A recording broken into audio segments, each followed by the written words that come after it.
Assalamualaikum warahmatullahi wabarakatuh. Innal hamdalillah nahmaduhu wa nasta'inuhu wa nastaghfiruh wa na'udzu billahi min shururi anfusina wa sayyiati a'malina may yahdihillahu fala mudilla lahu wa may yudlil fala hadiya lahu. Asyhadu an la ilaha illallah wahdahu la syarika lahu wa asyhadu anna Muhammadan abduhu wa rasuluhu la nabiyya wa la rasula ba'dah. Allahumma salli wa sallim wa barik ala sayyidina Muhammadin wa ala alihi wa sahbihi wa man tabi'ahum bi ihsanin ila yaumiddin. Qala Allah ta'ala fil Qur'anil Karim. A'udzu billahi minasy syaithanir rajim. Bismillahirrahmanirrahim. Ya ayyuhalladzina amanu taqullaha ittaqullaha haqqa tuqatih wa la tamutunna illa wa antum muslimun. Wa qala Rasulullah sallallahu alaihi wasallam ittaqillaha haitsu ma kunta wa atbi'is sayyi'atal hasanata tamhuha wa khaliqin nasa bi khuluqin hasanin.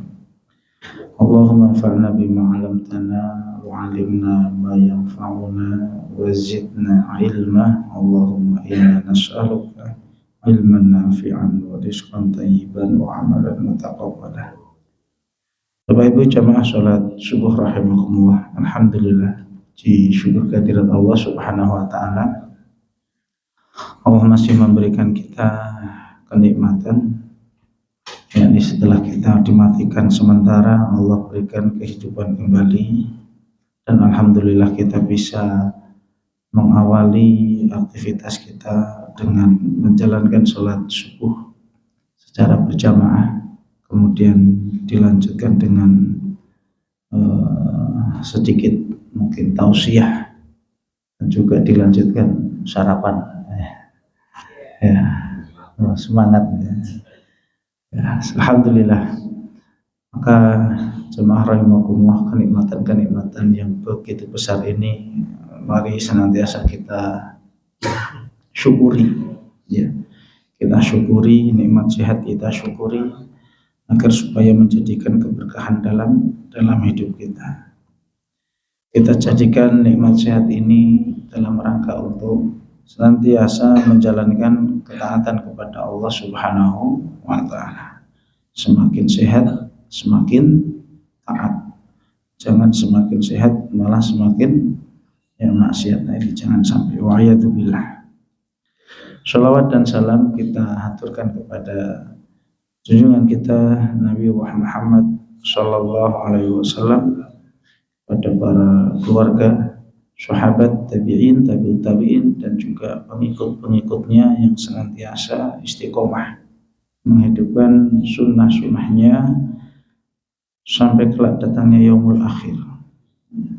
Di zaman hari ini kita ini ya, begitu derasnya orang-orang yang berusaha untuk menjauhkan umat Islam dari sunnah Rasulullah SAW.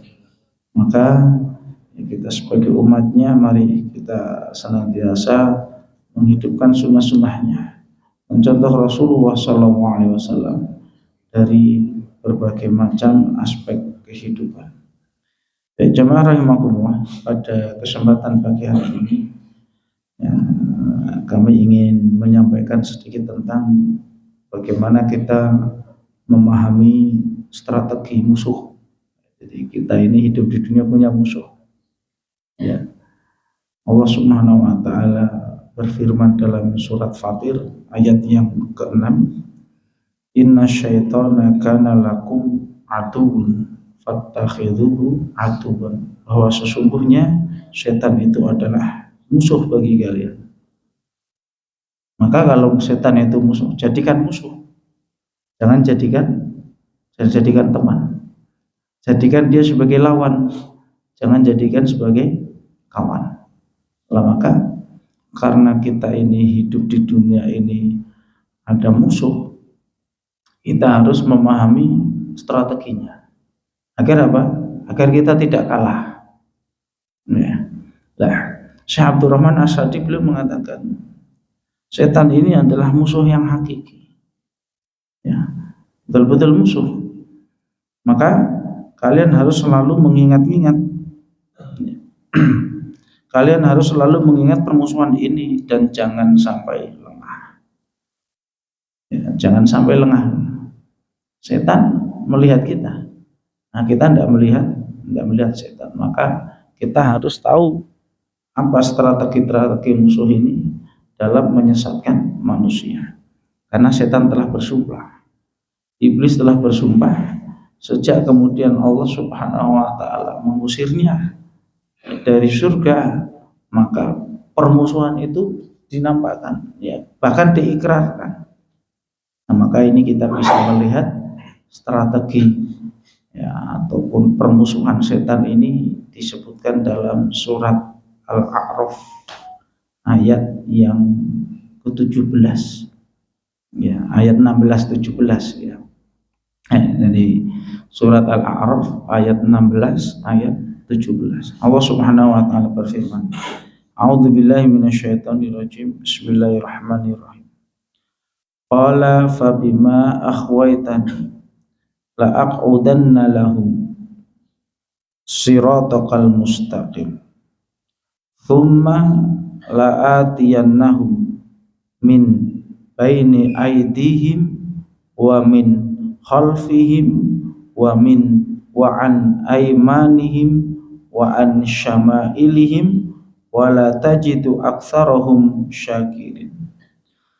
Allah Subhanahu wa taala berfirman dalam surat Al-A'raf, iblis berkata, setan berkata, fa bima akhwaitani, karena engkau ya Allah telah menyesatkanku, ya, la aqudanna lahum, maka pasti aku akan selalu menghalangi mereka manusia. Ya, nah ini permusuhannya setan di sini. Permusuhannya iblis ini, pasti akan aku datangi mereka manusia, ya, menghalangi mereka dari siratal mustaqim, jalanmu yang lurus. Siratal mustaqim, dari jalan yang lurus.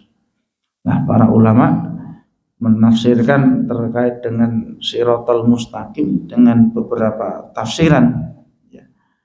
Abdullah bin Abbas radhiyallahu taala anhu menafsirkan siratal mustaqim, yakni setan ini akan menghalangi manusia dari jalan agama, dari agamamu. Jadi siratal mustaqim ini ditafsirkan sebagai agama, yakni dinul Islam. Maka setan menghalangi manusia dari yang namanya agama Islam. Abdul Abbas beliau mengatakan seperti itu. Ada juga tafsiran dari Abdullah bin Mas'ud. Beliau menafsirkan yang dimaksud dengan siratal mustaqim adalah kitabullah, ya, dari Al-Quran. Maka setan berupaya manusia dijauhkan dari Al-Quran. Ya, ini Al-Quran sebagai kitab yang mahjur, kitab yang itu hanya dipajang saja. Nah, paling insya Allah sebentar lagi kepakai Al-Qurannya. Bulan puasa mana nih? Setahun bisa. Ya, Al-Qurannya sebentar lagi, ya, dibuka. Ya, setahun bisa. Dipakainya ya setahun itu sebulan saja. Habis selesai khatam ya khatam namanya khatam. Jadi setan menghalangi manusia dari tilawatul Quran. Setan menghalangi manusia dari mempelajari Al-Quran. Ya orang moco, ya orang disinauni. Lah terusan gimana? Rasulullah SAW beliau berpesan, taraktu fikum amra ini. Aku tinggalkan kepada kalian dua perkara. Ya, dua perkara ini kalau kemudian kita pegang teguh, kita tidak akan tersesat. Apa? Kitabullah wa sunnatul Rasulullah. Yakni kitabullah dan sunnahnya Rasulullah. Lah ini nek kita dari dua pegangan ini sudah terhindar, ini sudah jauh dari doa ini, ya sudah, nanti akhirnya tersesat. Maka Ibnu Mas'ud beliau mengatakan, Shiratal mustaqim, setan akan menghalangi manusia dari Al-Quran. Dia menghalangi dari membacanya, menghalangi dari mempelajarinya. Ya. Maka menawi sakit Bapak Ibu rahimakumullah, kita jangan hanya sekedar membaca, ya, selain kita membaca, ya, kita juga mempelajarinya. Alhamdulillah hari ini kan kita sudah ada itu tafsir terjemah, nama Al-Quran terjemah, maka dibaca terjemahnya. Menawi sakit mulai mungkin ada sekarang kitab-kitab tafsir juga sudah diterjemahkan versi Indonesia, menika sakit dipelajari. Nah, kemudian Mujahid, salah seorang ulama mufassirin, mengatakan siratal mustaqim, setan akan menghalangi kalian dari siratal mustaqim, maksudnya adalah dari jalan kebenaran, ya, dari jalan kebenaran. Nah, inilah beberapa tafsiran terkait dengan siratal mustaqim. Jadi Abdullah bin Abbas itu menafsirkan siratal mustaqim itu adalah dinullah, agama Allah, agama Islam. Abdullah bin Mas'ud menafsirkan siratal mustaqim itu adalah kitabullah, Al-Quran.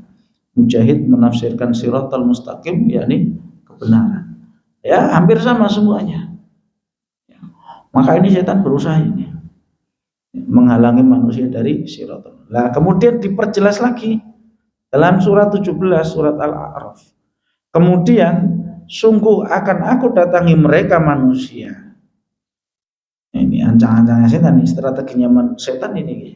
Akan aku datangi mereka manusia mimbaini aidihim, dari arah depan, wa min khalfihim, dari arah belakang, wa an syama'ilihim, wa an aymanihim, wa an syama'ilihim, dari arah kanan dan arah kiri. Wah, wis kepung kabeh ini, Pak. Yes.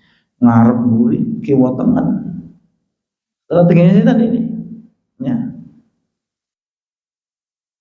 Nah, kemudian mungkin barangkali ada pertanyaan, lu kenapa tidak dari arah atas? Ya, kenapa setan tidak mengganggu ataupun menghalangi manusia dari arah atas?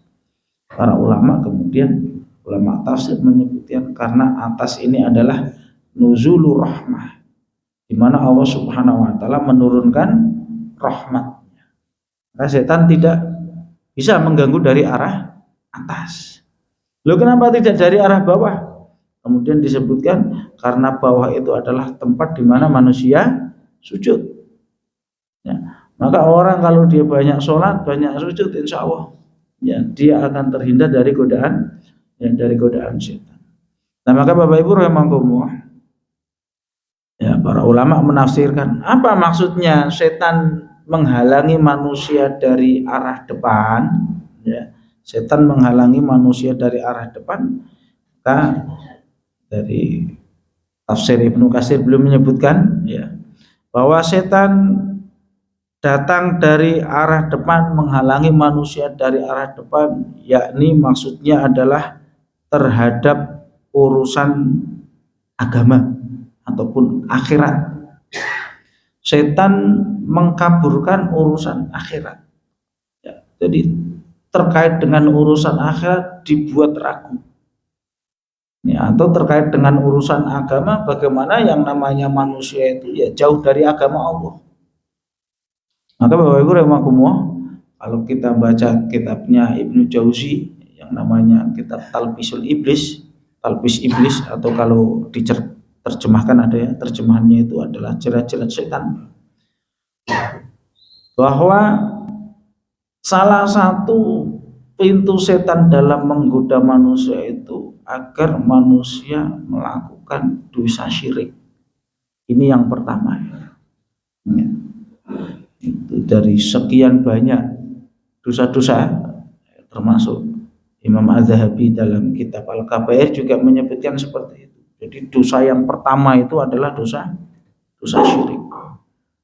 Nah, ini strategi setan yang pertama, dan ini, ya, dosa syirik. Karena dosa syirik ini dosa yang apabila seorang melakukannya kemudian meninggal, nggak akan diampuni oleh Allah Subhanahu wa Ta'ala. Dosa yang tidak akan diampuni oleh Allah adalah dosa syirik, kecuali pelakunya nanti sebelum meninggal dia bertaubat. Nah, ini dari arah depan. Jadi bagaimana berpaling dari agama Islam, atau juga ragu-ragu terhadap urusan akhirat. Nah, ragu-ragu terhadap urusan, jadi eneng wong berbicara terkait urusan akhirat, ngopo ngerti ya terhadap urusan neraka dan surga dan neraka, apa ngerti surga niku.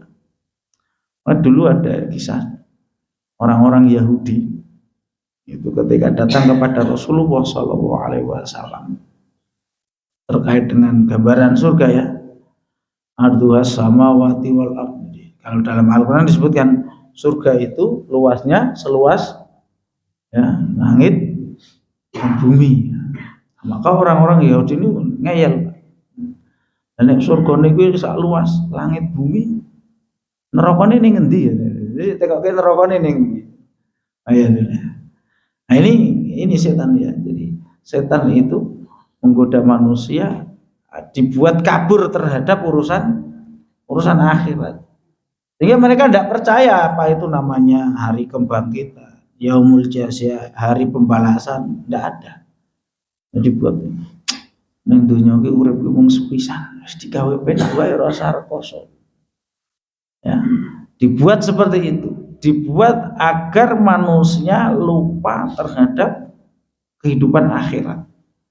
Sehingga kalau sudah lupa terhadap urusan akhirat, ya seakan-akan dunia ini adalah segalanya.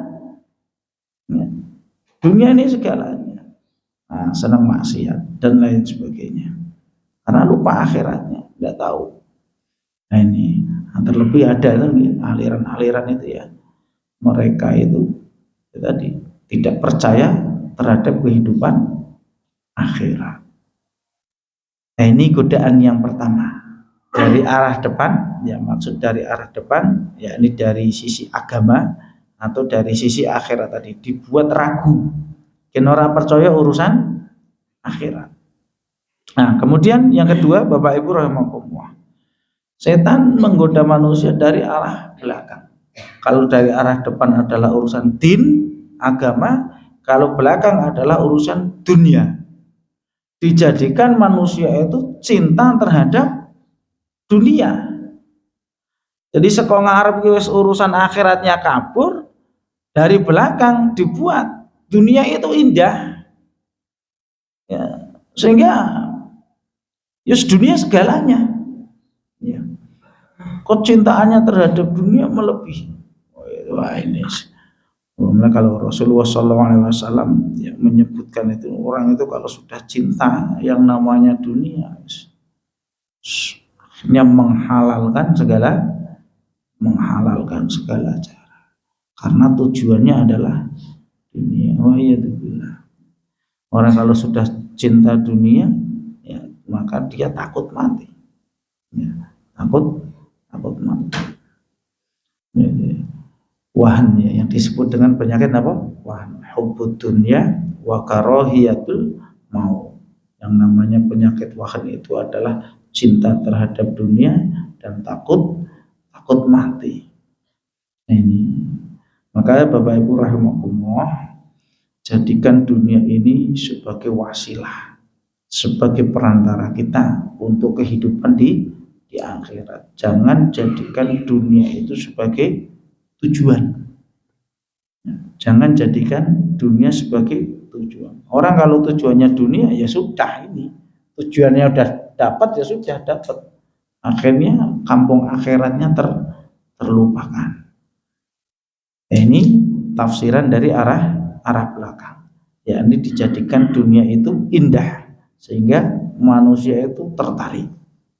Nah, kemudian dari samping kanan, dari arah kanan, setan datang dari arah kanan, yakni dari arah kebaikan. Maksudnya apa?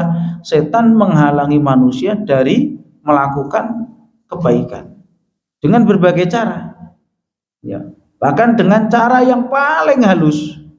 Ya, saya kemarin baca kitab Riyadhus Shalihin itu ada setan itu menggoda manusia, menghalangi dari berbuat kebaikan itu dengan cara yang halus. Ya, di situ disebutkan ya, di apa sarahnya di Riyadhus Shalihin Syekh Shalih Utsaimin belum mengatakan ada seorang hendak melakukan amal kebaikan itu digoda oleh setan seperti ini.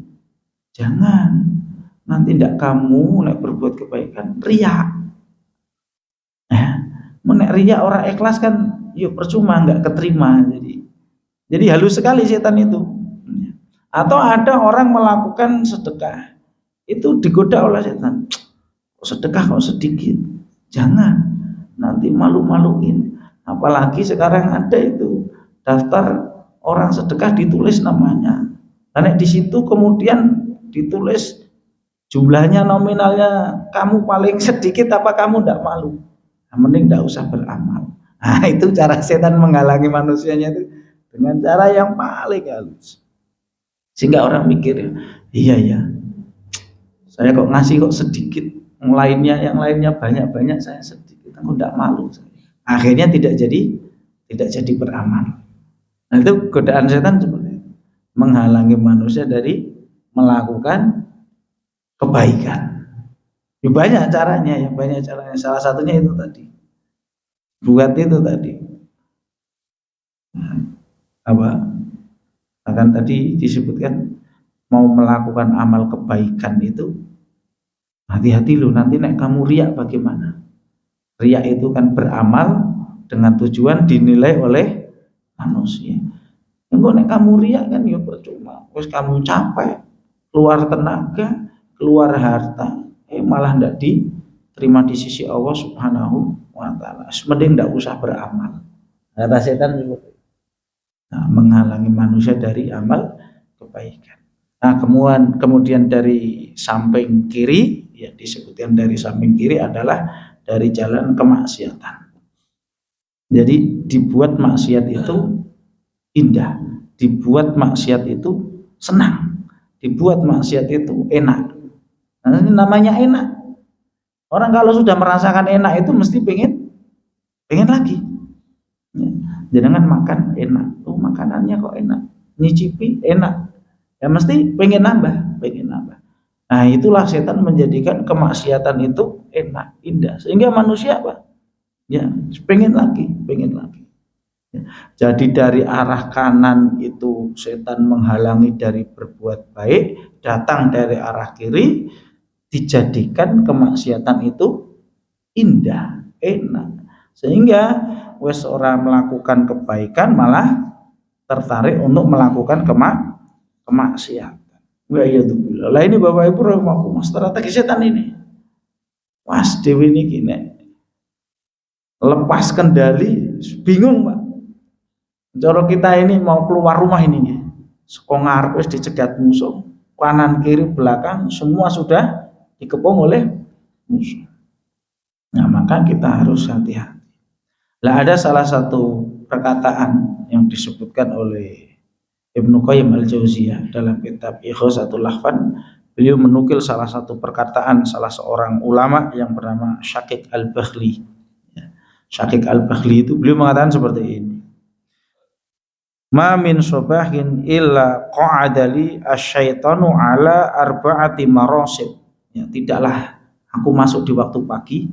Ya, kita bangun tidur, masuk di waktu pagi, ya, itu setan sudah mengintai saya dari 4 arah. Kata Syaqiq al-Bakhli. Saya masuk di waktu pagi, setan ini sudah mengintai dari 4 arah. Min baini yadai wa min khalfi wa an yamini wa an shimali. Nah, setan dari arah depan, belakang, kanan dan kiri. Fayaqul. Nah, maka kemudian setan mengatakan la takhaf fa inna Allaha ghafurur rahim. Setan menggoda dengan mengatakan la takhaf, jangan takut berbuat dosa, enggak apa-apa berbuat dosa, inna Allaha ghafurur rahim, sesungguhnya Allah Maha Pengampun. Nah, jadi setan itu nggoda pakai dalil loh Pak. Setan itu godanya pakai pakai dalil rapopo, dosa rapopo, ndak apa-apa berbuat dosa. Wong Allah Maha Pengampun. Wis ngono bar dosa istighfar. Astagfirullah ya. Pinternya setan itu gitu, dia itu menggoda manusia berbuat maksiat itu dengan cara pakai dalil. Lah dhewe sing jenenge wong bodoh dikai dalil, manut wae iya yo. Pomona iki dalile saka Al-Qur'an. Jelas. Dalile cetha saka Al-Qur'an. Allah Maha Pengampun. Ya sudah akhirnya maksiat. Nah ini hati-hati juga. Maka kemudian dibantah itu ketika Syakik Al-Bakhli itu ada guna, tidak apa-apa, tidak usah takut berbuat dosa, Allah kan Maha Pengampun. Maka kemudian beliau Syakik Al-Bakhli mengatakan fa'aqra, maka kemudian aku membaca ayat Al-Quran yang berbunyi wa inni la ghaffaru liman taba wa amana wa amila sholiha tsumma ihtada. Ya, Allah akan memberikan ampunan kepada siapa? Ya, kepada dan sungguh aku Maha Pengampun bagi orang yang mau bertaubat, beramal, beriman dan juga beramal soleh. Nah, ternyata taubat itu tadi, taubat itu disertai dengan iman dan juga amal soleh. Lah nek godaane gitu terus, akhirnya nggak apa-apa, dosa. Wong sebentar, wong sedikit, Allah Maha Pengampun. Ya, tapi tidak disertai dengan amanah wa amila sholihah, ya akhirnya numpuk-numpuk terus. Akhirnya numpuk-numpuk terus. Alhamdulillah. Nah ini, jadi itu dari arah depan. Dari arah depan setan menggoda, jangan takut berbuat dosa. Allah Maha Pengampun. Nah, kemudian wa amma min khalfi, kata Syakik Al-Bakhli, adapun setan datang dari arah belakangku, ya, menakut-nakutiku dengan apa? Dengan ala man akhlafahu faqrun. Setan datang kepadaku dari arah belakang dengan menakut-nakuti adanya satu kekhawatiran terhadap orang yang nanti akan ia tinggalkan. Nah ini dengan kefakiran. Nah sehingga banyak orang yang kemudian tertipu dalam urusan ini. Ya, langkone aku ora nyambet gawe. Anakku tuku piye? Jadi khawatir kefakiran itu menimpa kepada keluarga. Ya, setelah kematiannya. Sehingga apa? Sehingga dia berusaha untuk semangat dalam bekerja, piye carane aku nyambet gawe, kemudian agar anak istri kemudian tercukupi semua.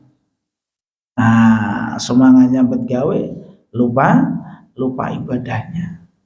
Maka kemudian fa'aqra, aku mengatakan wa ma min dabatin fil ardi illa 'alallahi rizquha, dan tidaklah binatang melata di atas muka bumi ini kecuali rizkinya telah ditentukan oleh Allah Subhanahu wa taala.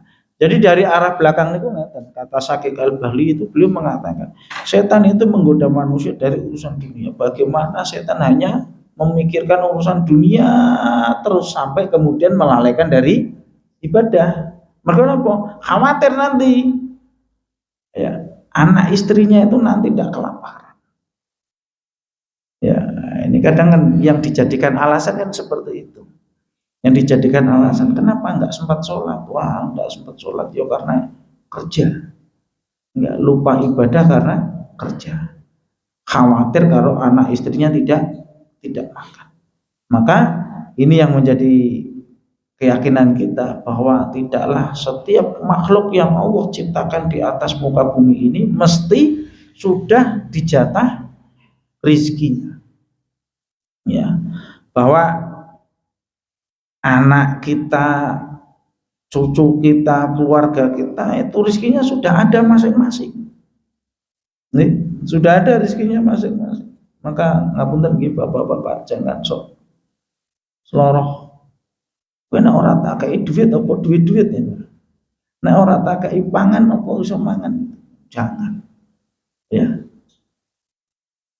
Bahwa anak istri bisa makan itu bukan karena kita, tapi karena memang itu jatah rizkinya. Ya, jangan seperti itu, tidak boleh. Ya. Bahwa kemudian Allah berikan lewat kita, ya. Bahwa Allah kemudian berikan lewat kita seperti itu, sebagai wasilah, sebagai jalannya. Neng jangan mengatakan bahwa itu adalah rezeki itu dari panjenengan. Nah ini setan dari arah belakang mengatakan, "Halo, engko anakmu mangan nopo?" Ya, maka terus nyambet gawe, terus bekerja sehingga kemudian lupa terhadap ibadah. Kemudian setan juga mengatakan, wa min kibali yamini ya'ti min kibali nisa. Setan datang dari arah kanan menggoda dengan wanita. Ini kata Syakik Al-Baghli. Ngapunten nggih ibu-ibu nggih. Jadi wanita itu digunakan oleh setan untuk memperdaya manusia. Jadi setan itu menjadikan wanita itu untuk memperdaya manusia itu. Maka fitnahnya kan dahsyat nih. Sampai-sampai Rasulullah SAW itu mengatakan, tidaklah aku tinggalkan fitnah yang lebih besar ya dari laki-laki itu kecuali wanita. Dahsyatnya fitnahnya wanita, sehingga setan ini itu tadi menjadikan wanita ini sebagai tipu daya. Maka kemudian fa'aqra wal aqibatu lil muttaqin, maka aku pun membaca ayat Al-Qur'an yang berbunyi, dan kesudahan yang baiklah bagi orang-orang yang bertakwa, yakni orang-orang yang takut terhadap fitnah wanita. Wa yadzubillah. Mulai hati-hati. Bapak-bapak ini fitnah wanita ini dahsyat. Maka juga harusnya ya, wanita ini juga menyadari ya bahwa dia adalah alat yang digunakan oleh setan untuk memperdaya, ya sama-sama menjaga nggih. Ngapunten Bapak Ibu nggih, sama-sama menjaga. Jangan sampai kemudian menjerumuskan orang lain. Wah, ngeri. Ya, ngeri terhadap urusan wanita. Inna kaidahunna azimun, sampai gitu. Dalam kisahnya Nabi Yusuf ini kan gitu ya. Sesungguhnya ya, tipu daya wanita itu dahsyat, mengerikan. Tipu daya wanita itu dahsyat, mengerikan. Wa yadzubillah. Nah, kemudian dari arah kiri, wa min kibali shimali fayatini min kibali syahwat. Setan datang dari arah kiri, yakni dengan ya memunculkan syahwat, ya, dari godaan syahwat. Jadi kalau syahwat itu kan kaitannya dengan nafsu. Kalau setan itu kan dari dua arah, syubhat dan syahwat. Kalau syubhat itu kaitannya dengan agama, ya. Kalau syahwat kaitannya dengan nafsu. Maka setan ya bagaimana ini menggoda manusia dari nafsunya. Fa'aqra wa hila bainahum wa baina ma yashtahun, dan dihalangi antara mereka dengan yang mereka inginkan. Syahwat itu adalah menuruti apa yang menjadi keinginan. Nah, ini orang kalau sudah nuruti syahwat, ya itu tadi sama seperti orang yang sudah nuruti dunia, akhirnya apa? Menghalalkan segala cara. Jamaah rahimakumullah, inilah yang dikatakan oleh Syakik Al-Baghli ya. Jadi beliau salah seorang ulama yang zuhud ya, ulama ahli tasawuf ya, mengatakan bahwa setan datang dari arah depan itu kaitannya dengan apa tadi? Dari menakut-nakuti mengajak manusia untuk berbuat dosa. Jadi perbuatan dosa ini adalah ajakan dari setan.